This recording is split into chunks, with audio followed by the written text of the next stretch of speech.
साथियों नमस्कार, मैं अच्छेलाल सरोज।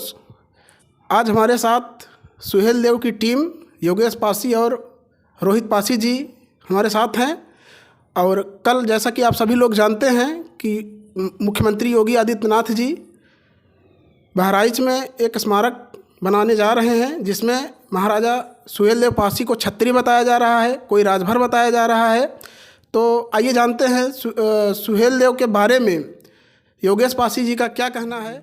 जय महाराजा सुहेल देव पासी, हर हर महादेव। मेरा नाम है योगेश पासी और आज मैं भाई को थैंक यू कहना चाहता हूँ, अच्छेलाल भाई को, जिन्होंने आज मुझे अपनी बात रखने का मौका दिया।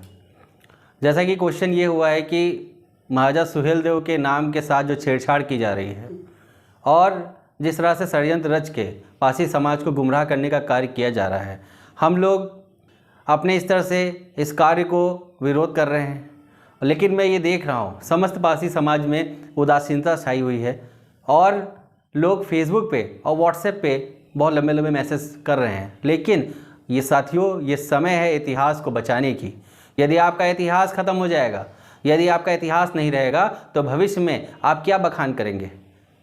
अभी आगामी वर्ष, कुछ पिछले वर्षों में जब सुहेल देव जी के नाम के पीछे राजभर लगा के टिकट जारी होने जा रहा था, तो हमारे लोगों ने, हमारे समाज की जो महिला सांसद उस समय थी सावित्रीबाई फूले जी ने उसका कड़ा विरोध किया और उसको सुहेल देव के नाम से उन्होंने कहा कि सुहेल देव पासी के नाम से आप ये डाक टिकट जारी करिए। और बाद में मोदी सरकार को उनके आगे झुकना पड़ा और उन्होंने सुहेल देव के नाम से डाक टिकट जारी किया। लेकिन आज हमारे समाज में कोई नेता निकल के नहीं आ रहा है।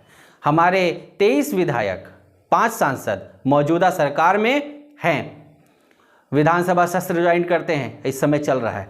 संसदीय सत्र ज्वाइन करते हैं, इस समय चल रहा है। लेकिन कोई आवाज़ उठाने वाला नहीं है। योगेश जी, आज आपने जो है कई सांसदों के पास, विधायकों के पास गए, तो उनकी क्या प्रतिक्रिया रही? जी, जैसा कि कल पिछली तारीख को मैं लाइव आया था और मैंने ये कहा था कि यदि शासन प्रशासन हमारी बात को नहीं सुनता है, हम कुछ नहीं हैं। हम एक महाराजा सुहेल देव पासी की विचारधारा पे चलने वाले एक सैनिक मात्र हैं। लेकिन जिनके पास पद है, जिनके पास उस पद की पावर है, शक्ति है, हमने कहा हम उनके पास जाएंगे और अपनी बात को रखेंगे। वो माननीय सीएम से, योगी आदित्यनाथ से समय लेके इस चीज़ पे वार्ता करें और जिस तरह से महाराजा सुहेल देव पासी के नाम के साथ छेड़छाड़ हो रही है और पासी समाज को गुमराह किया जा रहा है, उसको वो विरोध करें। लेकिन आज मैं मोहल्लागंज सीट के विधायक माननीय अमरीश पुष्कर के घर गया, उसके लिए मैं लाइव भी आया। उनको पता था कि आज योगेश पासी और उनकी टीम सुहेल देव आर्मी आने वाली है, वो घर पे नहीं मिले।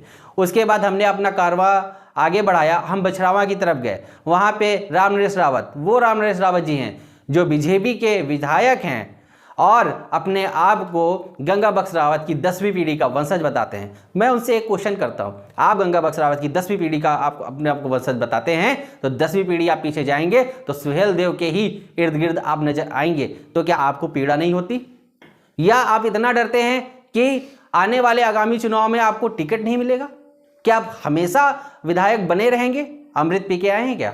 और मैं कौशल किशोर जी से भी, माननीय सांसद कौशल किशोर से भी मिलने जा रहा था। मुझे पता चला, सूचना मिली कि जब उनको पता चला कि सुहेल देव आर्मी उनके दरवाजे पे आने वाली है, उनको जवाब देना पड़ेगा, वो चंडीगढ़ रवाना हो गए।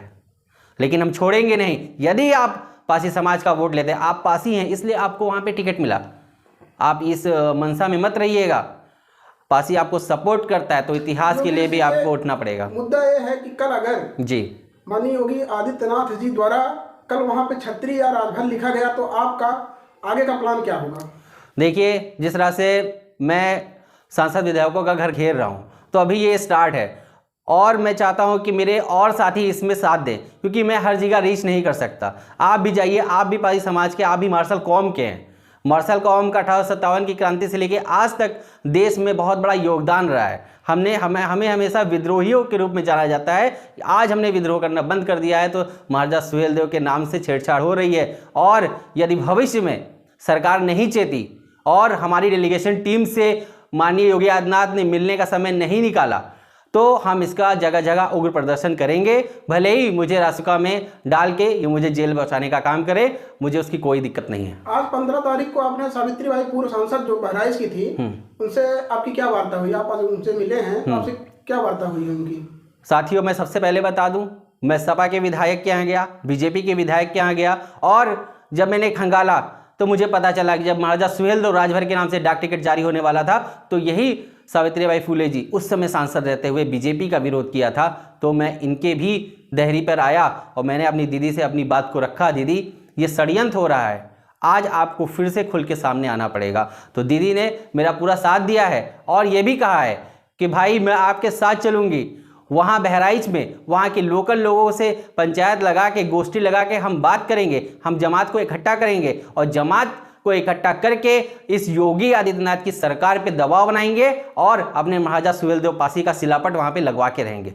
और मुझे पूरा भरोसा है कि दीदी जो कहती हैं वो करती हैं, क्योंकि मैं उनका कार्य देख चुका हूं। आपके पास क्या क्या ऐसे प्रमुख प्रमाण है जो साबित करता है कि महाराजा सुहेलदेव पासी हैं? देखिए, सबसे पहले जो मेरे पास प्रमाण है, प्रमाण के रूप में है, वो एनसीईआरटी की, भारत सरकार की 2003 के संस्करण की वो किताब है मध्यकालीन भारत। उसके पेज नंबर 28 में आप देखेंगे तो उसमें साफ साफ लिखा है कि पासी राजा सुहेलदेव ने सैयद सलार मसूद गाजी को, जो मुस्लिम आक्रांता को यहाँ से मार भगाने का काम किया था।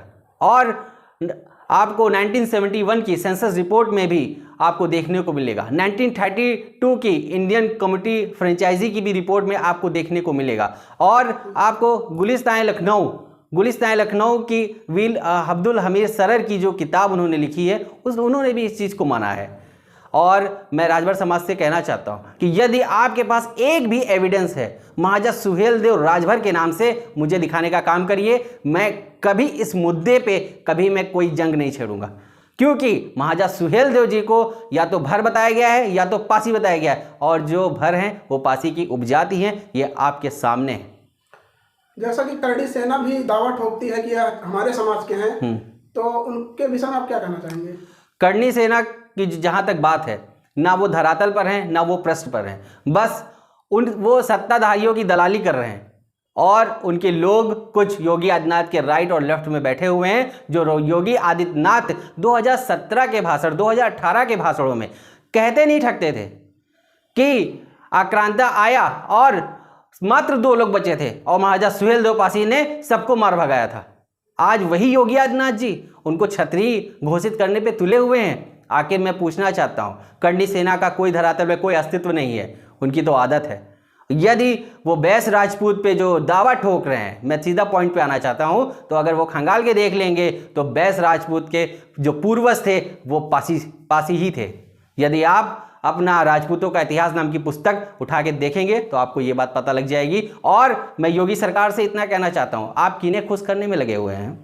आप ठाकुर समाज को और राजभर समाज को खुश करने में लगे हुए हैं। अवध में पासी बाहुल्य है, अवध का शासक पासी था। यदि मैं कहता हूं आपको न्यूट्रल रहना, आप न्यूट्रल रहिए, लेकिन इस तरह के षड्यंत्र हम लोग बर्दाश्त नहीं करेंगे। यही षड्यंत्र पिछली कुछ सरकारों ने किया था, आज उनका क्या हाल है, 10 सीट भी लाने के लायक नहीं है, आप भी वहीं पहुंचा दिए जाएंगे। योगेश जी, एक और सवाल है कि जो महाराजा सुहेलदेव का वहाँ स्मारक बनाया गया, वहाँ पे ट्रस्ट भी बनाया गया होगा जी, तो उस ट्रस्ट में पासियों का कितना महत्व दिया गया है? देखिए भाई, पहली बात तो ये है कि जिस तरह हम लोग विज्ञान में पढ़ते हैं, क्रिया प्रतिक्रिया का एक नियम होता है। कोई क्रिया होती है तो उसकी एक प्रतिक्रिया होती है। लेकिन आज में देखने को मिल रहा है कि करणी सेना के लोग और उनकी जो और भी टीमें हैं वो जगह जगह जाके ज्ञापन देने का काम कर रहे थे, और हमारे संगठन और हमारे इतने सांसदों की फौज होते हुए वो कुछ नहीं कर पा रहे हैं। तो उन्होंने उस काम को किया, उसका उनको रिजल्ट मिल रहा है। लेकिन आज ट्रस्ट के माध्यम से हमारे इतिहास को नस्ते नाबूद करने की जो साजिश हो रही है, ये बीजेपी गवर्नमेंट द्वारा ये जो अपना मिशन चला रहे हैं, मैं इसके बिल्कुल खिलाफ हूं। आपने अध्यक्ष बनाया उस ट्रस्ट का माननीय जिला अधिकारी महोदय को, मुझे खुशी है, हृदय की गहराइयों से मैं उसका स्वागत करता हूं। आपके पास क्या इतना रेवेन्यू नहीं था आपकी गवर्नमेंट के पास में कि आप 82 बीघा जमीन खरीद सकें? क्या आप इतने गरीब हैं कि 82 बीघा जमीन नहीं खरीद सकते? उसको आपने 30 साल की लीज पे लेके आपने यदुवेंद्र विक्रम सिंह को, आपने ठाकुर को, उसमें आपने उपाध्यक्ष बनाने का काम किया। आपने अनिल राजभर जो बैकवर्ड समाज का मंत्री बना बैठा है, सत्ता की दलाली कर रहा है, आपने उसमें उसको संरक्षक बनाने का काम किया। जिस मंच पे आप बैठते हैं उस मंच से हमारे मंत्रियों ने, हमारे पासी समाज के मंत्रियों ने महाराजा सुहेलदेव की वीर गाथा गाने का काम किया। आप वहीं बैठे, क्रिमिनल ट्राइब एक्ट का जिक्र हुआ, सुहेलदेव को पासी उन्होंने बताया, उन्होंने ये भी बताया कि भर भी लिखा है, भर पासी की ही एक उपजाति है, तब आप कुछ नहीं बोले। ये बैकडोर से जो आप गेम खेलने का काम कर रहे हैं, इसको पासी समाज इसको जान रहा है और आगामी समय में मैं लोकल में भी जाऊंगा, मैं हर जगह जाऊंगा और आपसे मिलने का भी समय मांगूंगा। अगर यदि आप महाराजा सुहेलदेव को पासी मानते हैं, आपके ऊपर बहुत दबाव है, लेकिन 2022 को आपको ये दबाव का परिणाम भी भुगतने के लिए तैयार रहना चाहिए। योगेश जी, एक और सवाल है कि आजकल सोशल मीडिया का जमाना है जी। अब जो वर्तमान में पासी समाज के विधायक और सांसद हैं जी जी जी, उनको ऐसा भी नहीं होगा कि मालूम नहीं होगा इस मुद्दे को लेकर क्या वजह है, क्या वजह है कि वो मुंह अपना नहीं खोल रहे हैं इस मुद्दे पर। देखिए भाई अच्छे लाल भाई, हम लोग को कोई न्यूज़ मिलती है टीवी से, अखबारों से न्यूज़ आई है तो मैं भी उखड़ रहा हूँ, लेकिन वो लोग सत्ताधारी हैं, उनको पता है जिस तरह से नोटबंदी के बारे में बीजेपी के लोगों को पता था, जिस तरह से और आगामी जो आने वाले हैं, क्योंकि वो टेक्निकल जुड़े हैं पार्टी से, उनको लीज आज नहीं हुई है। ये लीज का तो अब दिखाया गया है कि हमने युजवेंद्र सिंह से, ठाकुर से लीज पे लिया है 82 बीघा जमीन, क्योंकि परिसर बनने का उसमें बन ही नहीं पा रहा था। क्या हमारे बीजेपी के जो इतने सारे सांसद हैं जो पासी समाज के हैं, मार्शल कौम के हैं, अरे कहाँ गया आपका ब्लड, वो डीएनए कहाँ है आपका? मैं तो अनिल राजभर की तारीफ करता हूँ कि वो अनिल राजभर सत्ता की भले ही दलाली कर रहा है, लेकिन उसने संरक्षक बन गया। आपने आवाज़ क्यों नहीं उठाई? आपको आज से नहीं, इस काम का 3 महीने पहले से आप सभी लोगों को इसका नॉलेज था, लेकिन आपने कुछ नहीं किया। आप लोग जाते हैं विधानसभा सत्र, संसदीय सत्र जाते हैं, ज्वाइन करते हैं, लेकिन आप लोग वहाँ पे सिर्फ कैंटीन का कम पैसों का खाना खा के और घर में पैक करा के लाते हैं और कुछ नहीं करते हैं, और फोटो डालते हैं कि देखो आई एम इन दिल्ली। क्या मतलब है दिल्ली जाने से? क्यों जाते हैं? अटेंडेंस लगाने? कोई स्कूल है क्या? आपको यहाँ से हमने प्रतिनिधि बनाया, सांसद बनाया, तो आपको अपनी बात रखने के लिए बनाया। यदि आज आप अपनी बात नहीं रखेंगे, आगे आपको भी हम लोग बाइकाट करने का काम करेंगे। और अभी जो घर जाना स्टार्ट किया है, और भी भारी मात्रा में आपको जवाब देना ही होगा। आप कब तक भागेंगे? समाज के युवाओं को आप क्या संदेश देना चाहेंगे जो आजकल सोशल मीडिया पे हैं और दूर दराज बैठे हैं, उनको क्या संदेश देना चाहेंगे? देखिए, मुझे बहुत खुशी है इस सोशल मीडिया प्लेटफॉर्म के जरिए आज हम लोग इतनी दूर से संगठित हो रहे हैं, इस बात की बहुत खुशी है। लेकिन जिस सेना का कोई नेतृत्व करता नहीं होता है, वो सेना कुछ इधर बल लगाते हैं, कुछ उधर बल लगाते हैं, कुछ इधर बल लगाते हैं, पूर्व पश्चिम उत्तर दक्षिण चारों तरफ ताकत लग रही हैं, लेकिन एक तरफ न जाने की वजह से हमको सक्सेस नहीं मिल रही है। हमारी मार्शल कौम में बहुत अच्छा बल है, बहुत अच्छी बुद्धि है, लेकिन हम लोग आपस में कम्युनिकेशन नहीं करते। गैप ऑफ कम्युनिकेशन की वजह से हम लोग सक्सेस नहीं होते। तो साथियों, मैं सभी संगठनों को ये ड्यूटी, एक मेरा रिक्वेस्ट है कि आप लोग अपने लोगों को इकट्ठा करें, अपने अध्यक्ष जो जिला अध्यक्ष हैं उनको इकट्ठा करें और आपस में मिलें, एक टीम के रूप में, एक टीम के रूप में आप मिले। मैं नहीं कहता कि मेरी टीम का आप नाम लीजिए, मुझे मतलब नहीं है, मुझे काम से मतलब है कि काम होना चाहिए। आज यदि आप लोग नहीं जोड़ लगाएंगे तो ये 182 जो संगठन बने हैं इनका कोई मतलब नहीं रह जाता है साथियों। कुछ मुझे पता है, हर आदमी किसी ना किसी पार्टी को फॉलो करता है। यदि आप पासी, यदि आप मार्शल कौम के हैं तो आपको जय भीम वालों के यहाँ भी जाना पड़ेगा और आपको जय श्री राम वालों के यहाँ भी जाना पड़ेगा। मेरे सब भाई हैं, मैं हर जगह जाऊँगा, हर एक दरवाज़ा खटखटाऊँगा, क्योंकि कल को जब मैं बूढ़ा होऊंगा तो मुझे ये अपने बच्चों से कहने में शर्म नहीं आएगी कि मैंने एक आवाज़ उठाने का काम किया था। हमेशा आग बुझाने वालों का नाम होता है, आग लगाने वालों में आप लोग हो। सोशल मीडिया का सही से इस्तेमाल करिए, बिल्कुल अच्छे एक रणनीतिक ढंग से। टेक्निकल आप नहीं होंगे, हमेशा पीछे रह जाएंगे। और मैं हृदय की गहराइयों से अनुप्रिया पटेल जी का स्वागत करता हूँ, सांसद जी, जिन्होंने आगामी सत्र में उन्होंने कहा कि वीरांगना ओदा देवी पासी ने 36 अंग्रेजों को 57 की क्रांति में मारने का काम किया और उनको पाठ्यक्रम का हिस्सा बनाया जाए।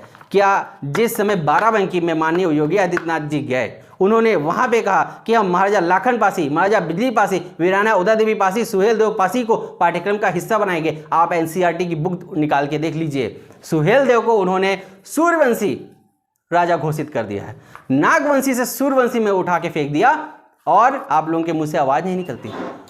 अरे मैं तो कहता हूं कि ऐसी महिलाओं के चरणों में तो फूलों की वर्षा करनी चाहिए जो हमारे लिए आवाज़ उठाते हैं। सिर्फ आप पासी टाइटल यूज़ करते हैं क्योंकि आपको पासियों का वोट चाहिए, आप आवाज़ नहीं उठाएंगे, कैसे काम चलेगा? अब वो समय नहीं रहा कि आप अपना रथ चलाएंगे तो लोग आपके पीछे लग जाएंगे, आपको वोट नहीं मिलने वाली है। अब बात है इतिहास की, अगर इतिहास का सम्मान नहीं करेंगे तो आपको वोट भी नहीं मिलेगा। साथियों, मैं सिर्फ अपने युवाओं से मुझे उम्मीद है, और जिस तरह मैं आज सावित्रीबाई फुले जी से मिला, उन्होंने मुझे एक उम्मीद बंधाई है। सोशल मीडिया का सही से इस्तेमाल करिए, आपके अंदर बहुत एनर्जी है, वो एनर्जी आपस में ना टकरा करके किसी सामने वाले पे खर्च करिए। आप एक मार्शल कौम के लोग हैं, आप ही के राजा महाराजाओं ने 13-13 साल सातन पासी ने जयचंद को रोक के रखा, जयचंद को लगातार युद्ध में परास्त किया, वो टेक्निकल से मजबूत थे। इसलिए आज हम लोग टेक्नोलॉजी का यूज़ सही तरह से नहीं कर पा रहे हैं शायद, इसीलिए हम लोग को विजय प्राप्त नहीं हो रही है। तो एक मंच पे आने का काम करिए, चाहे वो किसी पार्टी को भी सपोर्ट करता हो, किसी भी संगठन में हो, उस संगठन का क्या नाम है मुझे मतलब नहीं है, वो मार्शल कौम का है तो मेरा भाई है, वो चाहे नीला पहने हो, वो चाहे भगवा पहने हो, वो मेरा भाई है। तो सबको साथ में लेके चलिए और अपने काम को एक परिणाम के रूप में, एक एक्टिंग करके नहीं, उसको आप एक संकल्प के रूप में लीजिए और तभी काम होगा। और एक काम होगा, कॉन्फिडेंस आएगा तो आपके सैकड़ों काम होंगे। इन्हीं शब्दों के साथ मैं अपनी वाणी को विराम देता हूं। जय महाराजा सुहेलदेव पासी, जय मार्शल कौम।